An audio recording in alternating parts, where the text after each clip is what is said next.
تلاش شبانه روزی برای ترمیم خط آب کوثر صرفه‌جویی ضروری است. در پی شکستگی خط انتقال آب کوثر در نزدیکی سراحی آبدوید، آب برخی شهرستان‌های مرکزی و جنوبی استان بوشهر قطع شده است.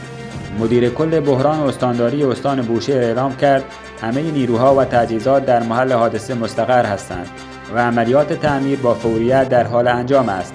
از شهروندان خواسته می شود تا رفع مشکل در مصرف آب صرفه‌جویی کنند. ستاد مدیریت بحران به صورت شبانه روز پیگیر حل مشکل است.